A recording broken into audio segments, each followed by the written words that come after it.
Hello friends, welcome to my channel Priya vlogs. అందరికీ very good morning అండి. పిల్లలు ఇట్లా అన్నీ ఓకే అంటే మనం తినేదే టిఫిన్ కానీ లంచ్ కానీ తినేస్తే ప్రతి తల్లికి ఎంత సంతోషం కదా. మనతో పాటే తినేస్తారు కాబట్టి ఇంకా సపరేట్గా వండే పని ఉండదు, ఎక్స్ట్రా పని ఏమి ఉండదు కదా. అంటే పిల్లల కోసం చేస్తాము కానీ మనం తినేదే తినేస్తే కొంచెం హ్యాపీగా ఉంటుంది కదా. మా బాబు చూడండి, పొద్దున నేను టిఫిన్కి ఇడ్లీతో పల్లి చట్నీ చేశాను అనమాట.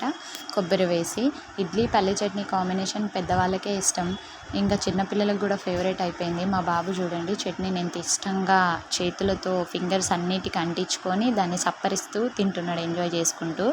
ఇంకా వాడి కోసం అని పల్లి చట్నీ ఖచ్చితంగా చేస్తాను అనమాట. వాడికి ఇడ్లీతో కాంబినేషన్ పల్లి చట్నీయే ఇష్టము.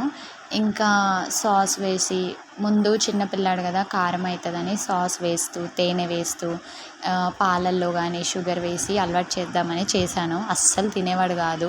ఇంకా సరేలే వీడు ఇట్లా తినట్లేదు కదా, ఒకసారి చట్నీతో ట్రై చేద్దామని చెప్పేసి ఫస్ట్ డే నేను చట్నీతో ట్రై చేసినప్పుడు 1.5 ఇడ్లీ తిన్నాడనమాట. నేనైతే షాక్ అయిపోయినా, అరే వీడు స్పైసీయే తింటాడేమో అని చెప్పేసి. ఇంకా అప్పటి నుండి నేనైతే ఇడ్లీ చట్నీ, దోశ చట్నీ, ఇంకా అన్ని చట్నీస్తోనే. ఇంకా వడ మాత్రం చేతికి ఇచ్చేస్తే తింటాడనమాట. దాంట్లో కూడా అన్నీ వేసి చేస్తాను, అట్లనే తినేస్తాడు. నన్నైతే పెద్ద శ్రమ పెట్టాడు. వాళ్ళ అమ్మమ్మ ఇడ్లీ తినిపిస్తుంటే వీడు మధ్య మధ్యలో స్టఫింగ్ లాగా చట్నీ నాక్కుంటూ తింటున్నాడు. చూడండి, మూతి మొత్తం చట్నీ చేసుకొని క్లాప్స్ కొడుతూ ఎంజాయ్ చేసుకుంటూ తింటున్నాడు. పోనీ అట్లా తింటాడంటే ఒక 2 ఇడ్లీ కంటే ఎక్కువ తినడు. సో మొత్తానికి ఈరోజు వాడి బ్రేక్ఫాస్ట్ అయితే కంప్లీట్ అయిపోయింది. వీడియో నచ్చితే లైక్ చేయండి.